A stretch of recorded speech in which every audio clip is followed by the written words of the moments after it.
Et nous aussi, on va ouvrir la parole de Dieu ensemble encore une fois ce matin. Et j'aimerais vous inviter à ouvrir vos Bibles ce matin dans le psaume au chapitre 100, le psaume 100. Et ce matin, on va lire les versets 3 à 5. Je vais me concentrer sur les versets 3 à 5. La parole de Dieu dit « Sachez que l'Éternel est Dieu. C'est lui qui nous a fait, et nous lui appartenons. Nous sommes son peuple, le troupeau de son pâturage. Entrez dans ses portes avec des louanges, dans ses parvis avec des cantiques. Célébrez-le, bénissez son nom, car l'Éternel est bon. Sa bonté dure toujours et sa fidélité de génération en génération. » On va se courber dans un mot de prière. Oui, Seigneur notre Dieu, on veut te dire merci pour ton amour et ta grâce, comme on vient de le chanter, Seigneur. Tu as lavé toutes nos souillures par le sang de Christ et tu nous permets maintenant de jouir du bonheur de ta présence. Nous pouvons nous approcher de toi en toute confiance, Seigneur notre Dieu, et trouver notre refuge en toi parce que tu as manifesté ta grâce envers nous et ton amour si grand. Et Seigneur, on te remercie parce que cet amour-là dure toujours. Il continue envers nous, tes compassions, tes bontés se renouvellent chaque jour, chaque matin. Et ce matin, tu veux nous conduire près de toi, auprès de ton cœur, auprès de ta parole, pour qu'on puisse apprendre à te connaître et à se réfugier en toi. Alors, Seigneur, on te prie ce matin pour que tu puisses, dans ta grâce, nous donner un cœur ouvert pour recevoir ces paroles et qu'on puisse être édifiés ensemble par ce psaume. Je te prie d'être avec moi, Seigneur, particulièrement ce matin, soit avec ma bouche, que je puisse communiquer clairement les grâces qui se trouvent dans ta parole pour que ensemble, on puisse être édifiés en toi. Je remets ce temps entre tes mains en te priant de nous bénir. Et c'est en Jésus que je te prie. Amen. Amen.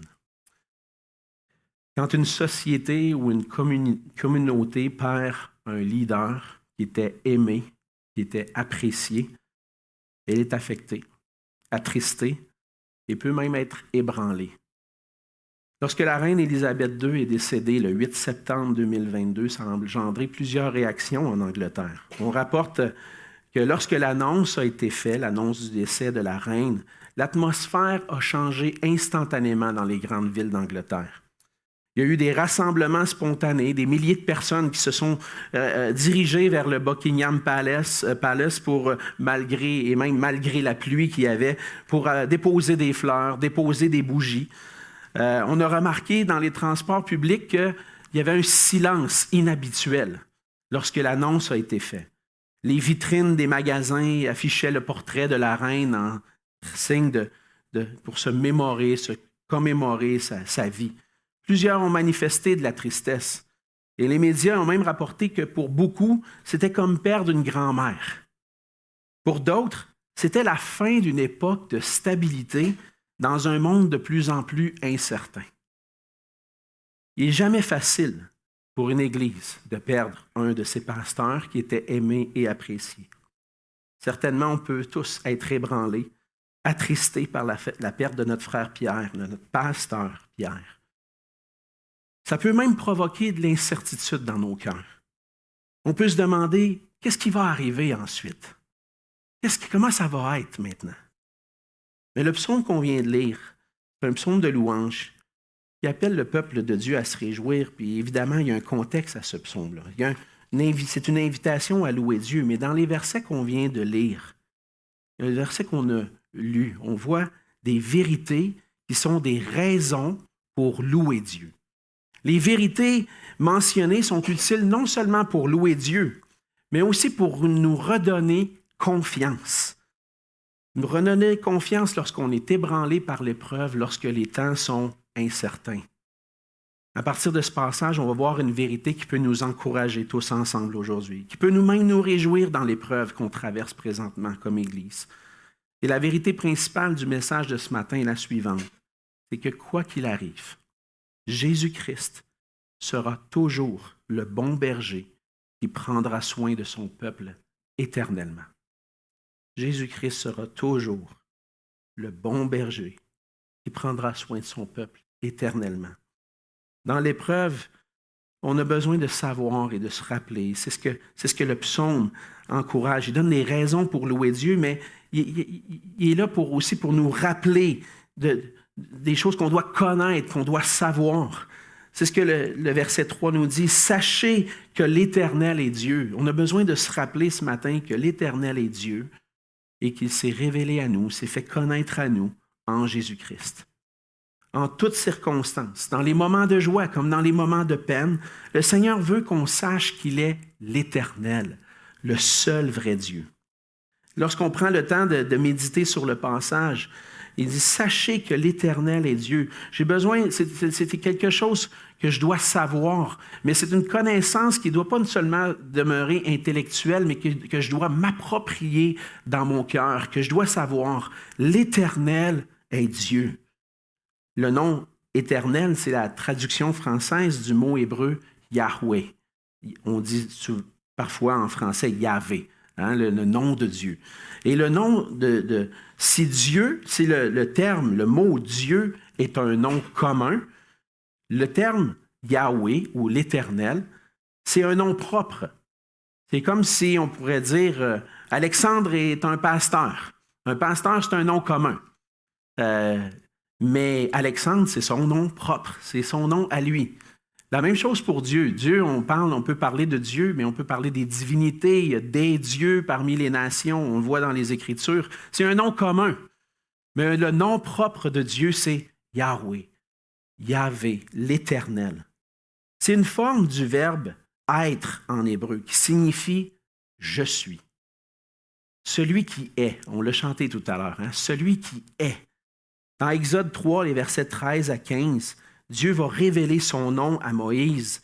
Et on lit ceci, Moïse dit à Dieu, « J'irai donc vers les enfants d'Israël et je leur dirai, le Dieu de vos pères m'envoie vers vous. Mais s'ils me demandent, quel est son nom? Que leur répondrai-je? » Dieu dit à Moïse, « Je suis celui qui suis. » Et il ajouta, « C'est ainsi que tu répondras aux enfants d'Israël.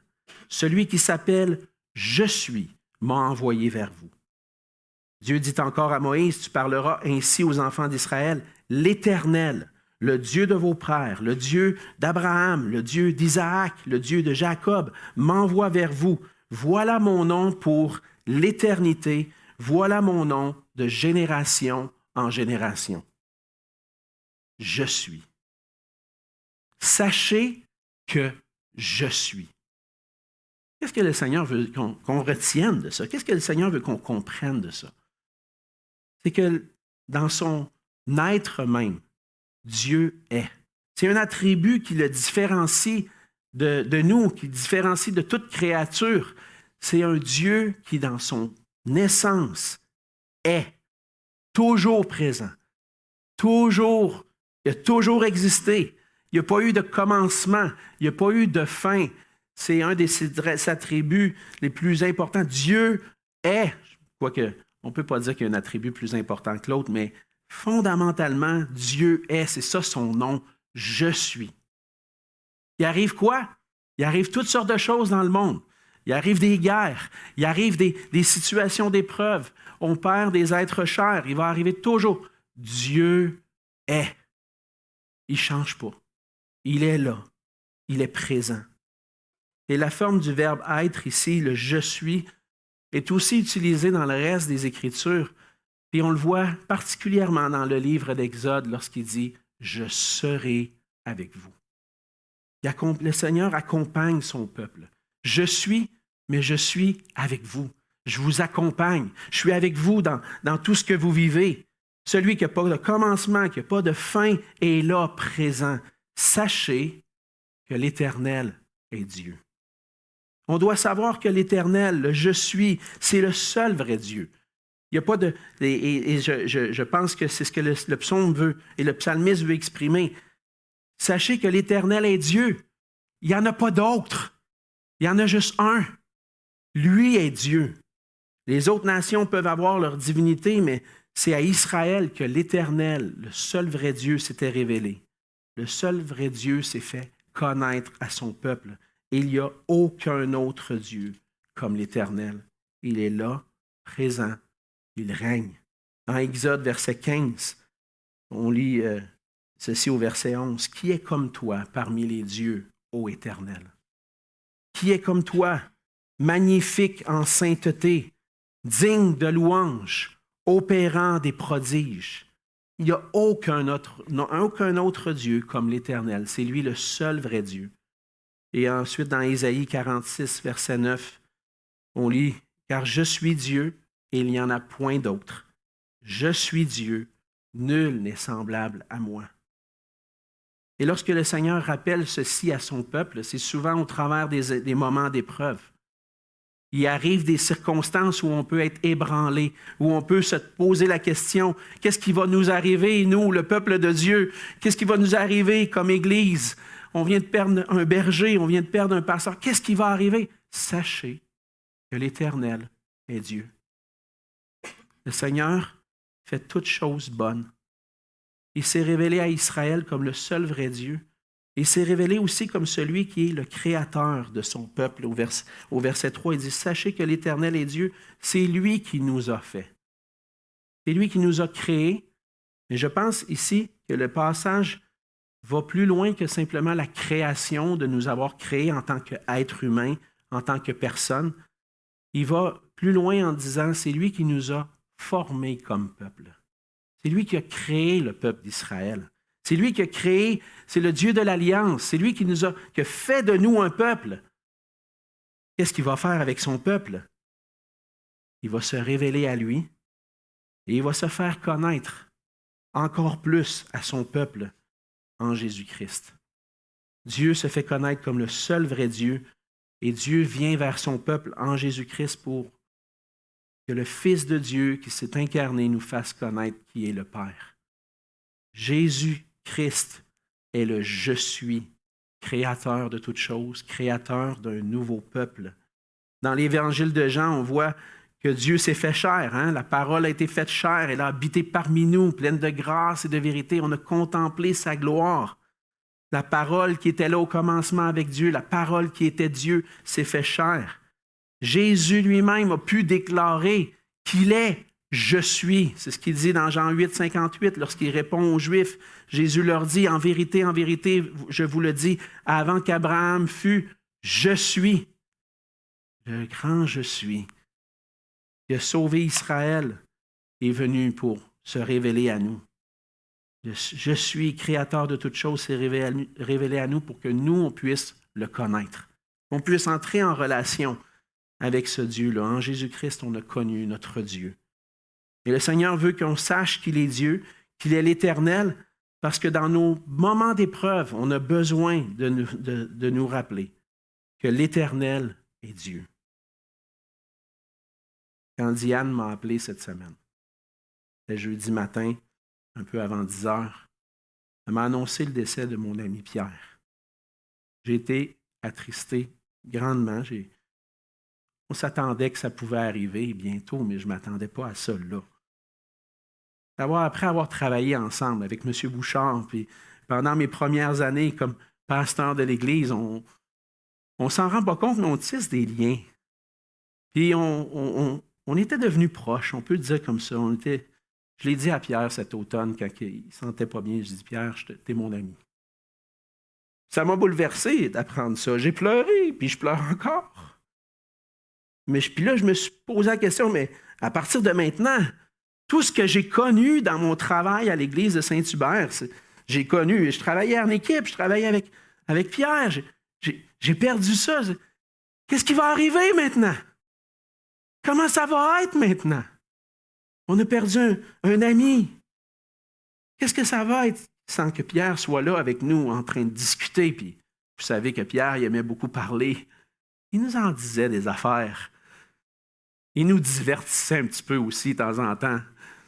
Mais avec sa sagesse, au travers de cette épreuve, qui n'est pas seulement douloureuse pour nous, qui est certainement douloureuse pour la famille aussi, mais aussi pour nous. Le Seigneur veut qu'on sache une chose. L'Éternel est Dieu, il est souverain, il est au contrôle de toutes choses. Et Dieu sait parfaitement ce qu'il fait. On peut avoir en lui confiance parce qu'il est notre Père, notre Seigneur qui s'est révélé à nous en Jésus-Christ. Mais ce qui est une grande bénédiction, c'est de savoir que c'est lui qui nous a fait et qu'on lui appartient. C'est pas juste de savoir que Dieu est Dieu, que l'Éternel est Dieu, une connaissance qui est distante, qui est comme une connaissance parmi d'autres, mais c'est de savoir que c'est lui qui nous a fait et qu'on lui appartient. C'est lui qui nous a fait et nous lui appartenons. Et en Jésus-Christ l'Éternel, c'est former un peuple qui lui appartient.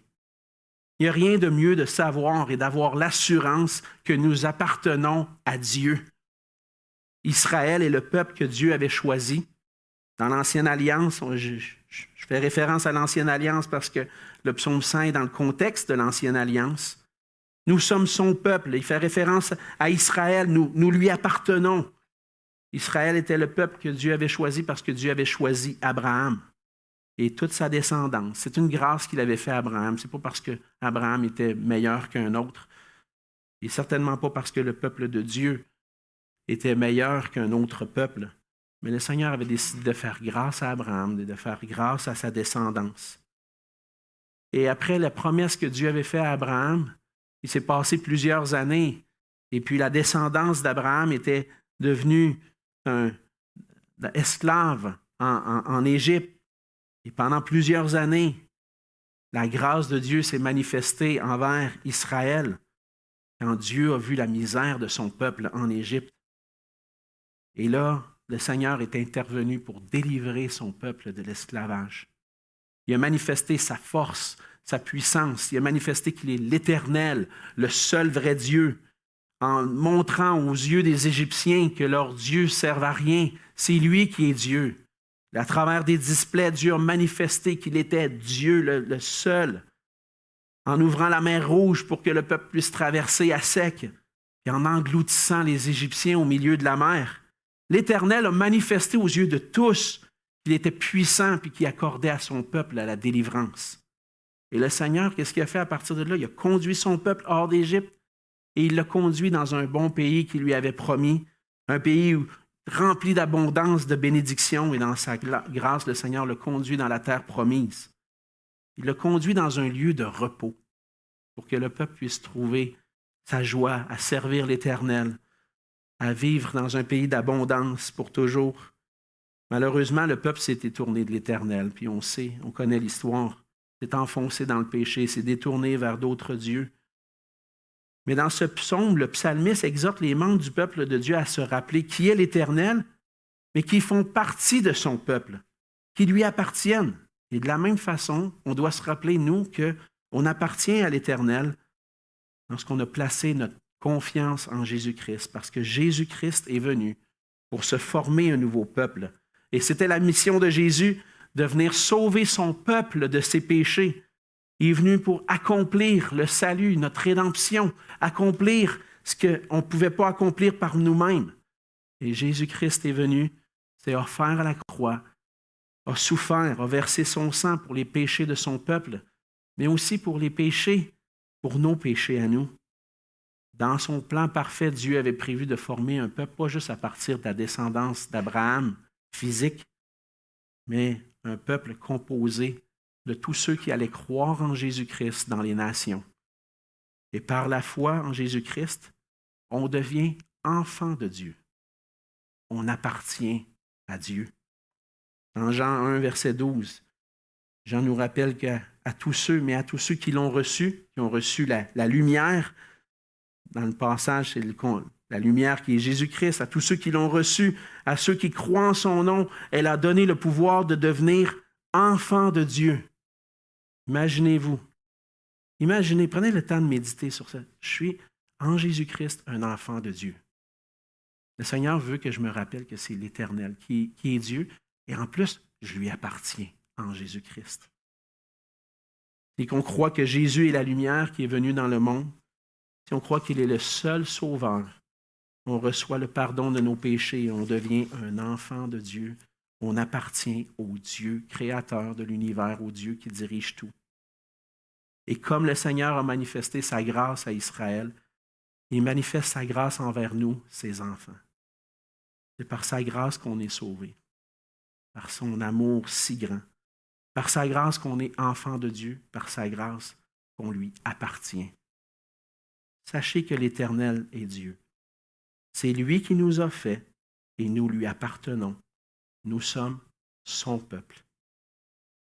En Jésus-Christ, on appartient, on fait partie du peuple de Dieu et appartenir à Jésus-Christ, c'est notre seule espérance en toutes circonstances. Le catéchisme d'Heidelberg. Je sais que si je dis le mot catéchisme, des fois, ça peut faire dresser les oreilles et les cheveux sur la tête de certains.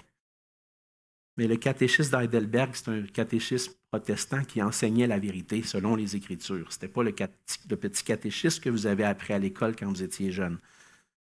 Le catéchisme d'Heidelberg, il y a une question au début du catéchisme qui dit « Quelle est ton unique assurance dans la vie comme dans la mort? » Ma réponse, c'est que dans la vie comme dans la mort, j'appartiens corps et âme, non pas à moi-même, mais à Jésus-Christ, mon fidèle Sauveur. C'est ça mon assurance.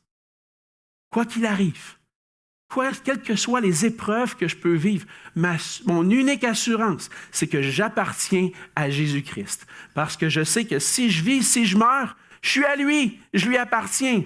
Excusez-moi. Je lui appartiens, je suis dans ses bras, je suis dans sa main. C'est mon refuge. C'est là l'assurance qu'on a. Et quand l'épreuve nous arrive, on peut avoir confiance parce qu'on appartient à Dieu. On est le troupeau de son pâturage à la fin du verset 3. Nous sommes son peuple, le troupeau de son pâturage. Et une image qui évoque évidemment le fait que si je suis le troupeau, ça veut dire que l'Éternel, Dieu, c'est mon berger. Dans le psaume 95, verset 7, le psalmiste déclare « Car il est notre Dieu et nous sommes le peuple dont il est le berger, le troupeau que sa main conduit. » C'est ça l'assurance qu'on a. Dans l'épreuve, on a un berger qui nous conduit. On a perdu un pasteur bien-aimé. On est le peuple de Dieu. On est premièrement le troupeau de Dieu. Vous n'êtes pas l'Église de Pierre Morin. Vous n'êtes pas l'Église d'Alexandre Marquis ou de Yvan Bouchard. Vous êtes l'Église de Jésus-Christ. On est ensemble l'Église de Jésus-Christ. Et on a un bon berger qui nous conduit par sa main. On a en Jésus-Christ un berger qui nous conduit par sa bonne main. C'est le troisième point que je voulais apporter dans le message de ce matin. L'Éternel nous conduit par sa bonne main, de la même façon qu'il a délivré Israël de l'esclavage en Égypte et qu'il l'a conduit dans un pays d'abondance, de bénédiction. Il a manifesté sa bonté et sa fidélité envers son peuple et c'est la raison pourquoi on veut louer Dieu au verset 5. Dieu est bon, l'Éternel est bon. Sa bonté dure toujours. Sa fidélité de génération en génération, s'il a été bon envers Israël, il est bon encore envers son peuple aujourd'hui. Il est bon et il est fidèle. On appartient à un bon berger qui n'abandonne jamais son peuple. Dans le psaume 23, verset 4, on lit ceci, « Quand je marche dans la vallée de l'ombre de la mort, je ne crains aucun mal. » Pourquoi? Car tu es avec moi. Ta houlette et ton bâton me rassurent, ton bâton de berger qui me conduit. C'est ça qui me rassure. C'est ça qui quand tout est ébranlé autour de moi, j'ai les pieds fermes maintenant. Parce que le Seigneur me conduit.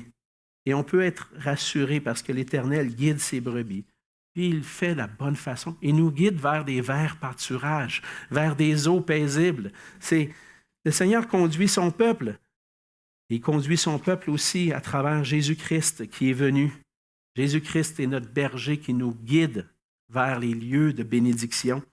Parce qu'en Jésus-Christ, on a toutes les bénédictions spirituelles qui peuvent exister. On l'a vu ensemble dans l'Épître aux Éphésiens. On a été choisis pour être des enfants de Dieu en Jésus-Christ. Il nous a rachetés de nos péchés. Il nous a donné un héritage.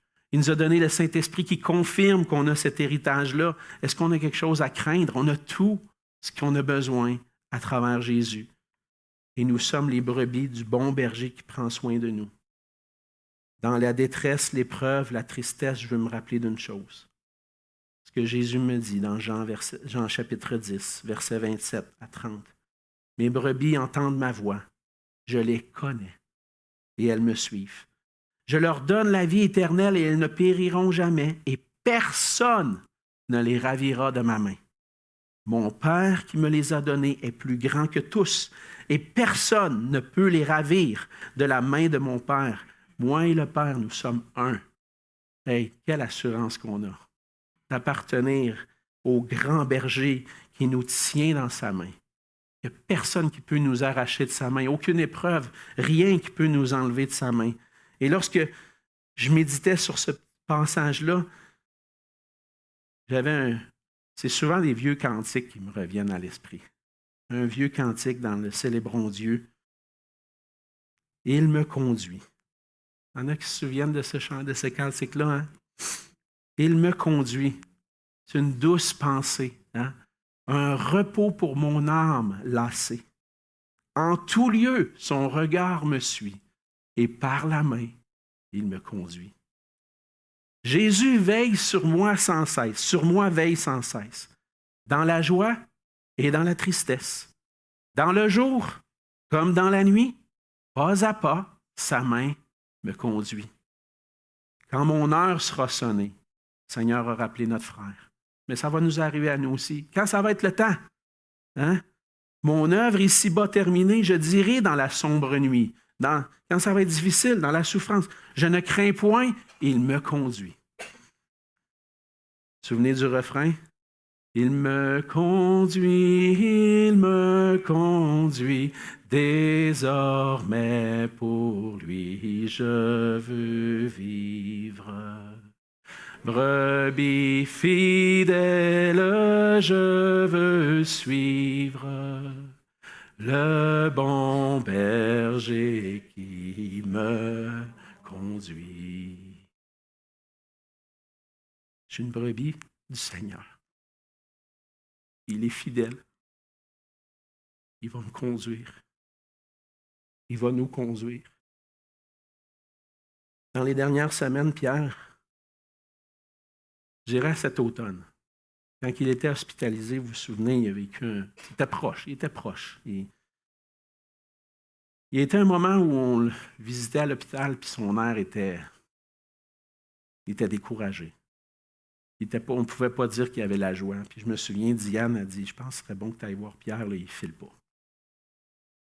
Elle me dit ça un lundi. Le lundi, le mardi, je m'en vais. On va. Non, j'avais déjà été avec M. Bouchard la semaine avant, mais on avait remarqué, il n'allait pas bien. Pas juste physiquement, mais spirituellement aussi. Là, j'arrive le mardi, puis je dis, qu'est-ce que Diane me dit? C'est plus le même gars. Dans la nuit, le Seigneur lui avait, je ne sais pas, il s'était passé quelque chose dans son cœur. Il était rayonnant de joie. Et on sait que quand Pierre, des fois, il prenait des moments plus difficiles, ça pouvait aller bas.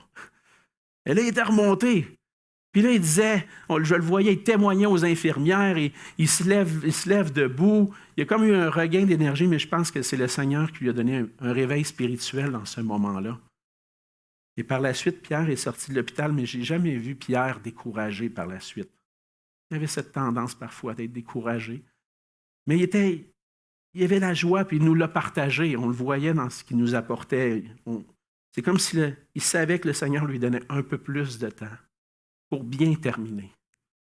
Et puis, le Seigneur a permis que, alors qu'il était à l'automne un peu plus triste, un peu plus découragé, dans les dernières semaines, même récemment, il était capable il me l'a dit, c'était mardi matin, il m'a dit au téléphone, il dit, je crains rien. Peut-être un peu la souffrance, j'aimerais pas ça souffrir. Mais il dit, je sais que je vais être avec le Seigneur. Et ça, c'était son espérance. Notre berger nous conduit vers des lieux de bénédiction et il a accueilli sa brebis dans sa présence. Et on peut avoir confiance en ce berger qui est éternellement bon et fidèle. En attendant notre heure à nous, que le Seigneur vienne nous chercher, perdons pas courage, frères et sœurs. Ne perdons pas courage. Rappelons-nous qu'il est Dieu. On lui appartient. On est le troupeau que sa main conduit. Rappelons-nous que sa bonté dure toujours et que sa fidélité de génération en génération jusqu'à son retour. Dans toutes les conversations que j'ai eues avec Pierre, je peux vous dire que Pierre vous aimait beaucoup. Ça paraissait peut-être pas toujours, mais il vous portait sur son cœur. Il vous l'a communiqué ouvertement lorsqu'il est revenu. Mais autant que Pierre pouvait vous aimer, autant que je peux vous aimer de tout mon cœur, que M. Bouchard peut vous aimer, il n'y a aucun berger, aucun pasteur qui vous aime autant que Jésus. C'est lui votre berger. C'est lui qui vous conduit. Jésus nous aime, il nous aime profondément, il nous aime parfaitement. Il va continuer de nous conduire ensemble vers la gloire, pour sa gloire. Nous sommes son peuple, le troupeau de son pâturage. On peut vraiment avoir confiance en un berger fidèle et bon.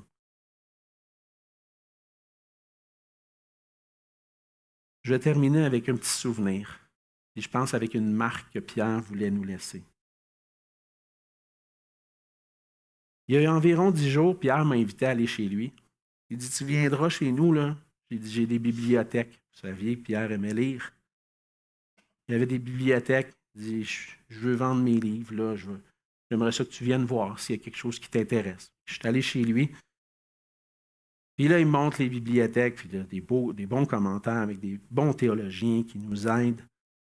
Puis les bibliothèques remplies de livres. On sait que Pierre étudiait beaucoup la parole, puis il étudiait dans les livres. Mais une chose qui m'a marqué, à la fin, il m'a dit, tu n'étais pas obligé là, de dépenser de l'argent pour ça. Tous ces livres-là ne valent rien. Il y a juste un livre qui vaut la peine. C'est la parole de Dieu. Et si on doit retenir une chose de Pierre, frères et sœurs, c'est ce qu'il a voulu nous transmettre, c'est un amour pour la parole de Dieu, un amour pour Jésus-Christ. Lisez-la, méditez-la, aimez-la, chérissez-la de tout votre cœur, mais surtout mettez-la en pratique. On peut rester dans notre bureau longtemps à étudier la parole, mais le Seigneur veut qu'on passe à l'action aussi. C'est bien de l'étudier, et le Seigneur veut qu'on la mette en pratique, qu'on puisse ensemble se rappeler de cette parole ce matin. L'Éternel est Dieu, l'Éternel est notre berger, et ça change tout. On avance maintenant parce qu'il nous conduit par sa main. Prions. Seigneur notre Dieu, merci pour ta parole. Merci parce que tu nous encourages, Seigneur. Tu nous édifies. Oui, ce matin, Seigneur, on était près des eaux paisibles. On était dans les verts pâturages parce que tu nous as rappelé qui tu es. Tu nous as rappelé à travers ce passage que nous sommes tes enfants, que nous t'appartenons et que c'est toi le bon berger qui nous conduit. Seigneur, on veut être fidèle à toi. On veut être fidèle à ta parole. Donne-nous un amour pour toi, un amour pour ta parole qui fera que jamais on va s'en séparer, jamais on va la délaisser. Parce qu'en délaissant ta parole, c'est toi qu'on délaisse, Seigneur. Garde-nous fidèles. Je te prie, Seigneur, pour cette belle Église. Pour nous tous, Seigneur, fortifie-nous par ta grâce. Fais qu'on puisse continuer à marcher pour toi, les yeux levés vers le ciel, en te regardant toi, avec cette espérance qu'un jour, nous aussi, on va être avec toi. Seigneur, merci pour ton amour et ta grâce. Et sois loué, sois adoré de tout notre cœur. Nous t'adorons en Jésus-Christ. Amen.